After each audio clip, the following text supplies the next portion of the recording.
با پندار صرف انفرادی من عملیات مهاجر 2015 که محض چند روز بعد از آنی که یک طفل 5 ماهه تاجیک رو در پلیس خانه سنت پترزبورگ کشتند راه اندازی گردید. من فکر میکنم که این انمون عکس العمل مقامات روسی هست. من فکر میکنم عکس العمل پلیس روسیه هست که با همین میخواهند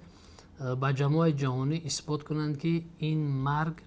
گویا با آنها بستگی ندارد و آنها تعداد بزرگی مزدوران بیچاره را که مهلت بودوباششان گذشته است آنها را بازداشت میکنند و باز هم با جامعه جهانی پیشنهاد میکنند که ببینید صف اینها خیلی زیاد شده است و برای همین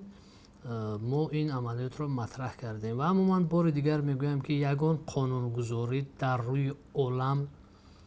تا هنوز قبول نشده است و قبول شده هم نبود که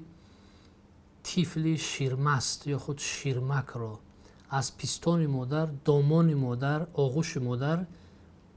با دلخواه جرم جدا کنند. و من فکر میکنم برای این جنایت واقعا هم ننگین و سنگین نه تنها یگان کارمند پلیس علاهیده یا اینکه اون همشیرهای شفقتی که در پلیس کار میکنند بلکه اکنون ساختار روسیه، حکومت روسیه باید پاسخ گویند که چرا تا این حد مردم یک سرزمینی که ما هم اگه 20-22 سال مقدم یک خلقیت بودیم در یک دولت زندگانی میکردیم تا این حد به رحم شدند. قتل طفل 5 ماهه این انمون نشان دهنده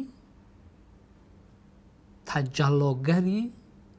کریزیس بحران عمقی نژاد پرستی یا خود فاشیسم در روسیه است. حکومت روسیه عادت نکرده است به اعتراضایی که از کشورهای آسیای مرکزی خصوصا تاجیکستان، قرقیزستان یا دیگر یا ترکمنستان عادت نکرده است به اعتراضا به بلند کردن صدای مردم و حتما حتی وقتی که دلیل ها اثبات میکنن که اینجا مثلا گناهکار خود این جانب است حتما واکنش نشان میدهد با چی؟ با ضربه زدن به مهاجران ما که علاقه ما اینو دیدیم و احساس کردیم. و بازم همون قصه ای که یک چند سال پیش با لوتچیکا یعنی هوانوردان روس در تاجیکستان که وابسته به بازداشتی 2 نفر بود و در جواب آنها هزارها نفر مهاجران ما را از شهرهای گوناگون روسیه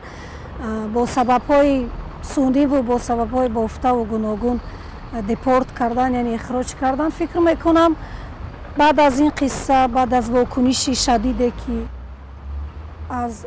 جانب تاجیکستان چه از جانب شهروندان و بیشتر آمد در شبکه‌های اجتماعی نشان داده شد روسیه حتما جواب خواهد داد و ما این رو حتما میبینیم.